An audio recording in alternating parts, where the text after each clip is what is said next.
Okay, good evening, everyone, and welcome to the Play Stuff ETF2 League Highlander match. It's a match against a team who I'm going to go blank on at the minute. The internet should be banned, I think they're called. It's our fourth match, week 4 of the league rounds in the Highlander Cup. And I'm Colt. I'm joined by my co-caster, Nutmega. Hi there. It's the internet should be illegal. That was pretty good for absolutely no chance of the memory there. This is going to be possibly the most challenging map for Play Stuff so far, looking at the statistics from the league going forward, because each team has got 6 wins against all the 3 opponents in the 2 matches they played against each. So here we go, Clash of the Titans, I guess. Absolutely. I think Play Stuff so far have been playing solidly as a team, a newly put together team, I must add, for this particular tournament. I think they've managed to employ their tactics rather well. They're talking well, communicating well, and we should be in for some really exciting matches tonight, I think. Well, they did very well on gravel pit in the most recent match. In fact, sort of a record time, I think, for their attacking run. So, that should bode very well for us going forward. But an interesting pair of maps coming up this week, because these are sort of non-linear choices to be made maps. They're not just pushing back, doing an attack or defending. And those choices from the coaching level, key to get right. Yes, they are. And Play Stuff starting off on the offensive. They'll be advancing, knowing their tactics to take A as quickly as possible, and then moving on to B with a bit more time to spare. Just trying to set a really nice quick time for the other side to beat. It looks like Red are going to prepare an ambush at A. This is slightly unorthodox. They've got the demo, the sniper, and the spy and the scout all at A. Interesting. They've split their team. Not something that we see too often. It's often best to just defend as one, let 1 point fall. But we'll see. They're obviously a good side. They've got a decent setup at B. Very quick to spot our spy.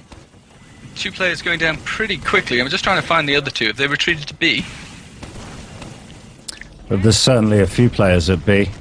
The demo man's retreated back through the tunnel with some very low health, but he did manage to get away, which is kind of a bit crucial.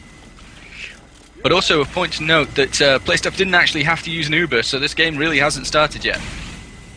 No, and it's a really quick cap time on A. Give them plenty of leeway. Give them confidence going into the defense round. They now need to push B. Internet should be illegal. We'll be wanting to make sure that they prevent that for as long as possible, this being a stopwatch format. And Dances with Backstabbers is going to have the little leeway going in. Oh, he's going to get the pick on the demo, maybe? Unfortunately, not that demo, not having any of it. But fortunately, he managed to distract the demo long enough for that sticky trap not to kill off Plungineer, the heavy, coming through. Which could prove to be crucial. I mean, that heavy class coming into taking B from a relatively strong position up at the top here from C. And the Uber's going off. An excellent attack from our Pyro there. Wonder we managed to... You see, we popped Uber, their Pyro went to stop our Uber, but our Pyro countered their Pyro and pushed him off the edge before he could disrupt our Uber too much. Really superb. I mean, the Pyro is possibly one of the weaker classes in Highlander, because he's just relies so much on surprising the enemy. Oh, and look at this now. Spud's got the medic on the run. And he kills him. Superb work by Spud, having a real fight, the medic there before the other team could come back to protect him. Secures really this point for Play Stuff and gives them a really strong time to move on to the final point. I have a feeling this demo is going to be very annoying. Andy just got away with about 5 HP again and got back to the health cabinet. He's not going to go down easily, this guy. Well, he needs to be thinking more about the point and less about wherever else he's killing people. Oh, absolutely. B goes. Really quick time for Play Stuff. Spud's being flanked by a spy there. I hope he's seen him. I don't think he has. Spud the demo man with the possibility to clear the top of the point. Our Pyro for Play Stuff comes in. Make sure that spy doesn't cause any damage. Spud doing a beautiful job. The Uber's Oh, popped. and he's got the Uber now. He's up to the top. It looks like Andy's hiding behind the point. He Oh, might and an be able to get absolute a nasty record kill. time for play stuff. Surely, a record time. 5 on the point, and there it goes. Well, that is going to be very difficult to beat. That was an excellent game. I'm stunned. It couldn't have been better. It was absolutely stunning. The time, really, they'd have been forgiven for taking that long to get A, you know. Yeah, really, really strong, really good performance. Yeah, and what was interesting about that was the most of the red team was actually still alive whilst we were capping, which meant that we just managed to get them by out of position, really, which is phenomenal, really, because usually you have to take down every player to their last breath before they retreat away from the point, and you managed to take it off them.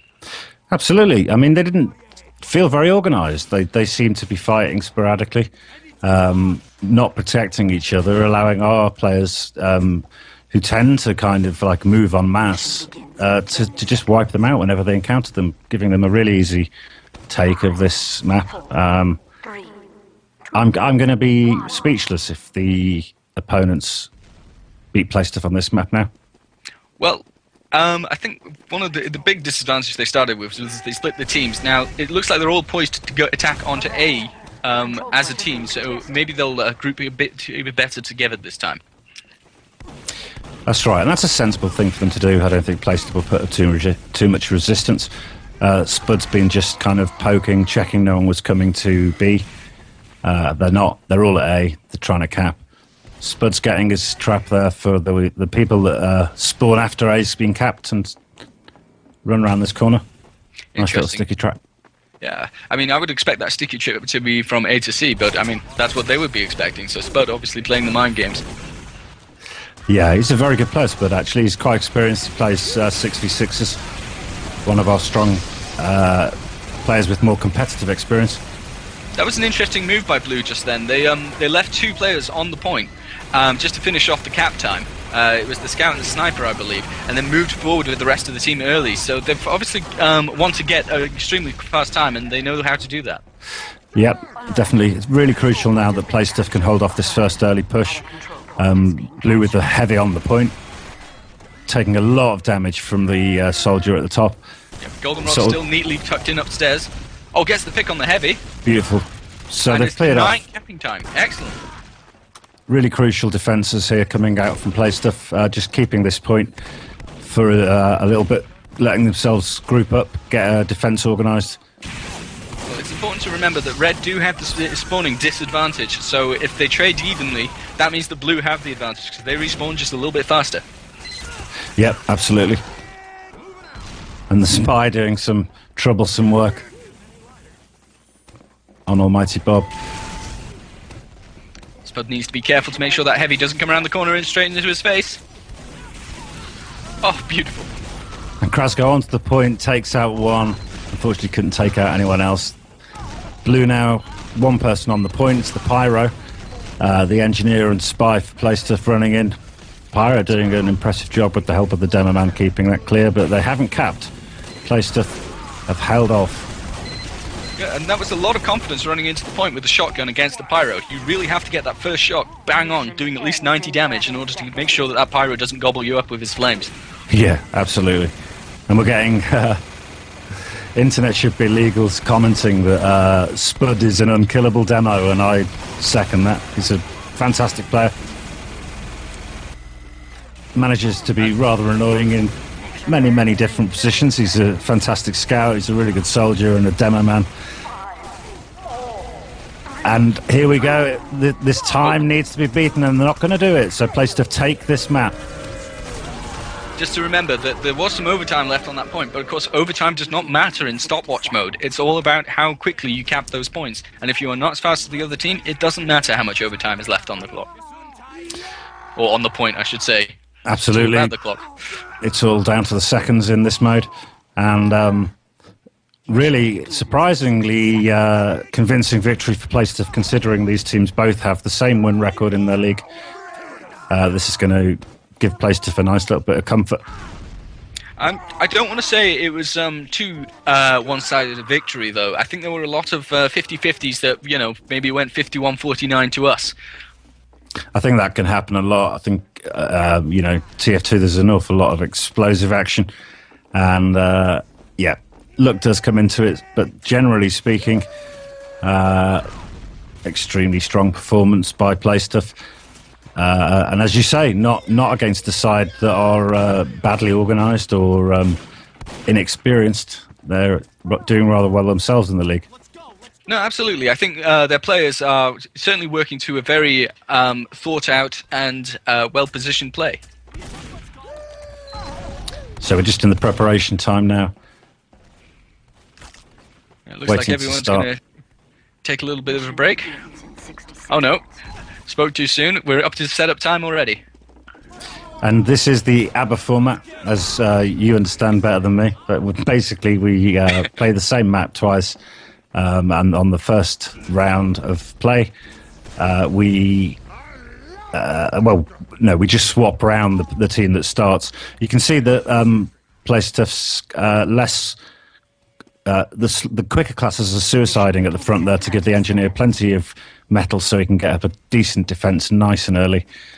This is a nice little trick. I've been noticing them doing this on all their maps. In the practice in Badwater, they are just doing this little trick all the time. It does mean that the scout and possibly the demo can come in a bit late to the start of the game, by 5 seconds or so, which could be crucial. But I think getting that sentry up is a really important strategic position to gain. Yeah, I mean, the blue team are more likely to be going for A straight away, get it out the way, same as Playstuff did. It's a pretty standard strategy. But nonetheless, important to get those defences up should they choose to come through. Now, Playstuff left a man at A. They did. The scout and the spy dances with backstabs, who's just taken the heavy down. Really nice to pick. Johnny is not going to be happy today. Johnny, the blue heavy, because that happened to him in the last game as well when they were attacking at pretty much the same time as he just got onto the point. Okay, right. Dancers is a formidable spy. Oh yeah, very annoying. I refuse to recognise the skills of spies too much. They're just annoying. As we see here, though, blue effortlessly taking A, mainly because Playstuff aren't going to put up too much resistance. They're using classes that get back to spawn quickly. The scout, the medic just took out our scout, who truly is scouting. He's calling to the team, telling them where everyone's going from spawn, much more so than in a pub game. In a game like this, a competitive game, the scout does have a role in making sure the rest of the team knows what the opposition are doing. Absolutely, and the scout, that's not the scout's only role in Highlander. The scout is actually quite boosted by the lack of spam going around the place, because there's only 2 spammy classes about. So yeah, for sure. The scout definitely performing a deadly role, especially on a map such as Gravel Pit.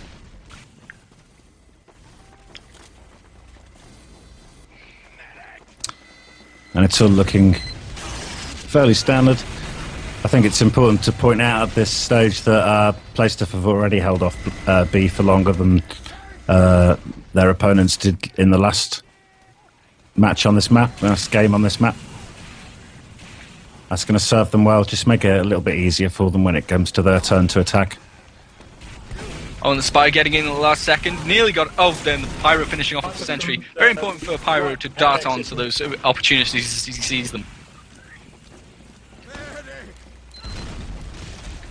Because otherwise, all the spy does can be, completely in vain. Yeah, absolutely. For sure. I'd say the blue are having a fair old time of getting to take B at the minute. They are trying to go flank around through C and deal with some of the respawning red classes, but not proving a very successful strategy, and really they should resist the temptation to split their team at this point and move as a powerful ball. I just want to bring your attention to Foyer for Internet Should Be Illegal. He's currently got a mini sentry up between A and C. Sorry, C and B even. And so he looks like he's trying to make a little position out of that, but Krasko spots it, takes it out. Lovely work by Krasko. An impossible to hit scout. He was having a fun time against Callum in practice. I think Callum was having some latency issues, and latency issues on a scout, my god, does that make the job difficult. You really don't want latency issues when you're moving around at the speed these guys do. Double jumping. A solid defensive B here. Almighty Bob wrangling against the sniper in the distance. Yep. Lovely job, takes him down. I was looking forward to a bit of a sniper war there, but Wrangled Sentry sort of puts an end to that very quickly, doesn't it? Absolutely, a really effective weapon. Taken down, of course, by Blue, but Bob's rushing to get it up. Really interesting the way Playstuff... They're not stopping Blue to go on the point. They're quite happy for them to go on the point. They're just making sure they kill them quickly once they do. Really effective. Yeah, that's a strategy that can work. B does take a long time to cap, which makes the cappers being, well, a bit of a sitting duck whilst they're there. And not really wanting to move, because of course they've got that incentive to stay and get shot. And they avoid the flanking opportunities that arise otherwise. If the whole team's camping the point, the other opposing team has free reign of that particular part of the map. They can plan their attack, their assault on the point a bit better. So really, really solid play. This is what we call defending with depth. It means that their team has to go through several layers of our team before they actually get to the point and manage to cap it, which is the most effective type of defense. If you're all at the same point, then splash damage starts to hurt you quite a lot. For sure, and it's common to see on pub games that sentry going inside on the point. In this game, you'll notice that Almighty Bob precision placing that sentry. He built it to level 3, then he slightly tweaked it to the right to make sure he's going to get anyone approaching the point from the right-hand side. I wonder if that's skill or obsession. I think a bit of both. He is an engineer, after all.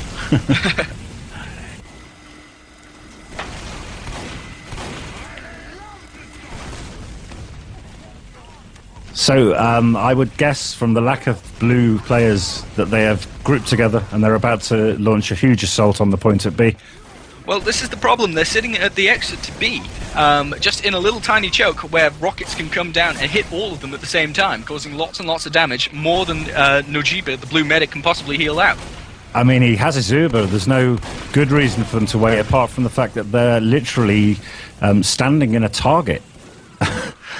Yeah, exactly. This always infuriates me on pub games when I see lots of my teammates standing at a point, making all of that spam, attracting it to them, and so you can't walk out into the arena without taking a hit.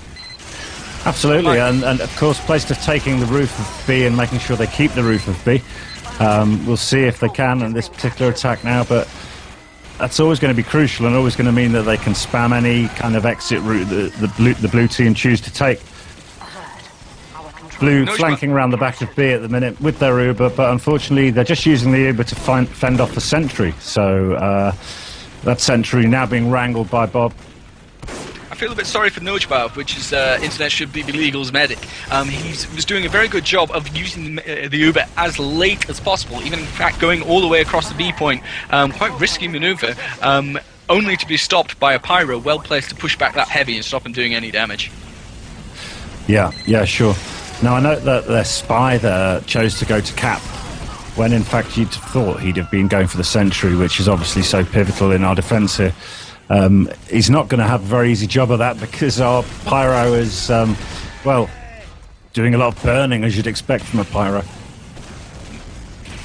I must give a shout out to Wondwy, actually. He's done a wonderful job of just locking down our defense and also keeping all those Uberbacks at all the critical times. All of those air blasts are going his way, and that's not luck, that's a skill. It is, and that spy's still around. Can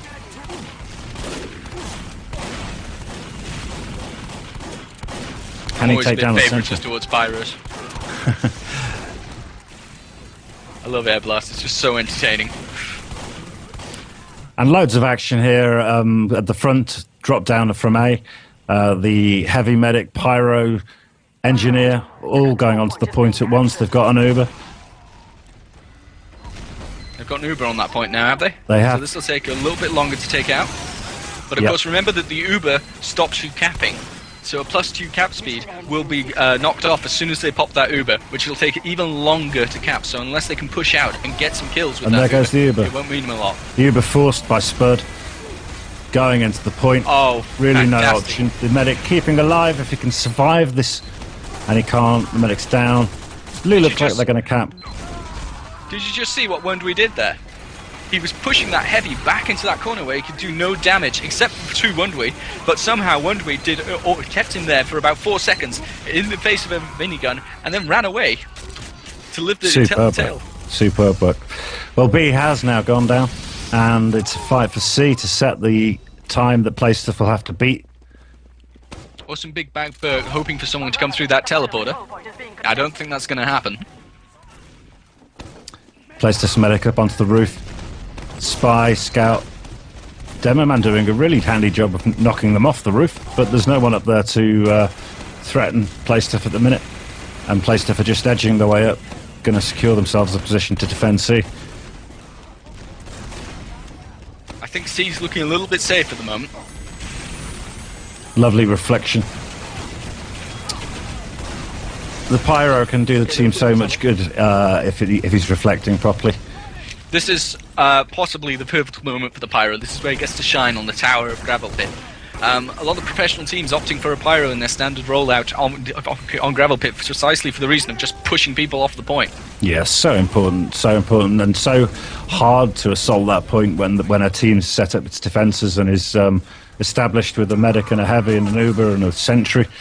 Having the Pyro there as well can first of all prevent damage to those structures and people, and can also, as you say, push anyone trying to cap the point off the point. Now, PlayStuff had the advantage with the Uber there, about 10% advantage, which meant that as soon as Blue moved in, we had an Uber to stop him. Our Uber not so effectively used, though, as our soldier decided to chase down that Pyro instead of going for the bulk of their team. But whatever, it's defense, it works. And PlayStuff putting up a strong defense. The blue team now gathering around A with the damage dealing classes. The medic needs to get all his players up to health, and then they'll decide where they're going to assault from. It looks like they're considering coming in from the left-hand side of the point from A. They did have a two-man advantage, but the soldier just threw away his life then. They're spending a lot of time waiting for other classes. That's a good, sensible thing to do, but it's also important to move when you've got something worth moving with. And it would seem to me right at this moment in time that they do have something worth moving with. Exactly, and they've only got 1 minute left, so they want to make the push work. And, you know, they might not even have time to make the push and kill off all of the red players. No, it's going to take them a good 30, 40 seconds to... once they've entered the arena at C to get up there and take it. I'd just like to draw your attention to the sticky trap that's been set up. Oh, does it go off? It gets one kill. It's beaten by the Uber, I believe.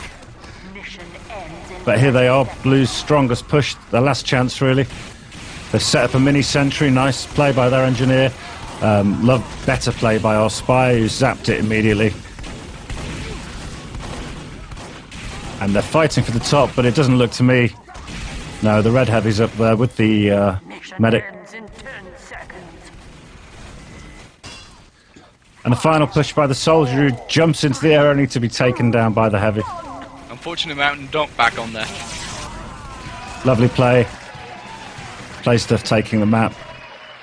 And we move into the next map, which is a relatively new map to the scene. I'm sorry, we're actually got to play out the PlayStuff attacking round. Ah, yes. Yes, we have. Yeah. Remember, it works. The ABBA format is basically stopwatch played best of 3. For sure, of course. So we're on round 2. We haven't quite won it yet. We still have to beat their time, which is certainly not unbeatable. Mission begins in 30 seconds. In fact, if we play to our strengths and do what we've been doing, we should be able to beat A26. Okay, so we've had some technical problems. Terribly sorry about the dropout there. If you're just joining us, that was a very temporary dropout. You join us with PlayStuff playing blue, trying to assault the A point to take that and move quickly on to B, and beat the time set by Internet Should Be Legal. And A going down quite predictably. But here's where the action happens. We have 7 minutes and 20 seconds to capture 1 point. Should be doable. And even in fact, if we don't manage to beat this time, we still play a third stopwatch round, and that will be the decider. So, very comfortable position for us at the moment.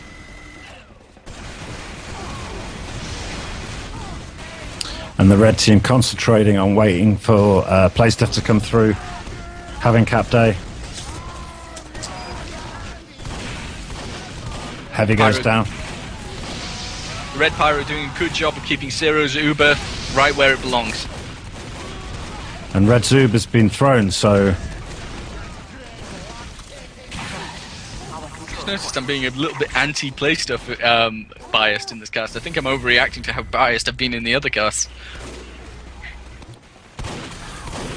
Well, I think that will take us a while to get used to casting. For anyone listening, we're new to casting. It probably shows. We're doing it because we love the game. We love the community that we're part of. So we hope you're enjoying it. We'll get better. We like your feedback. So go onto the forum and let us know what we could do better and worse. But let's go to the action now. Blue assaulting the point of B.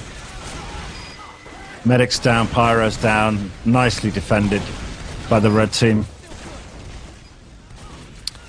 And in terms of where they've chosen to have their engineer defense, they've gone for the traditional approach of on the point. That's been taken down. Engineer now setting up. Yeah, inside the point, there's a lot of tight corners that you can get very close to the sentry, and that makes it quite easy for our heavy to take out a sentry. It does. There's a lot of people dead at the moment, I think. There's not many people on the point at B, but everyone's spawning, running in. And what play stuff need to do is not be too complacent with the game. They need to realize that they can't just charge in. They still have to put up some skill to beat these guys. They have 5 minutes to do it, but you know, it's not going to be so easy. And they've taken the high ground. So important if you're going to take this point. It looks like the engineer went down and he switched up to the mini sentry, which makes the defense all that less potent. It does. I mean, it's handy to be able to throw down that sentry if your stage 3s keep getting taken down, but play stuff now sensibly, waiting until there's a good mass of them. They're all on the point. Nobody's on the roof, so there's no... The red soldier would do well to jump up on the roof now, but instead we've used our Uber. We need to get back on that point. There are only 3 red players alive at the moment. Blue just really needed to get on the point, and they fell back concerned about who's going to come in flanking, but really they just need to get that cap. And there we are, that's the win. They're taking it. They get the game capped quicker than the opponents, and it's on to the next map, which I'll leave you to introduce and talk a little about, Nutmega.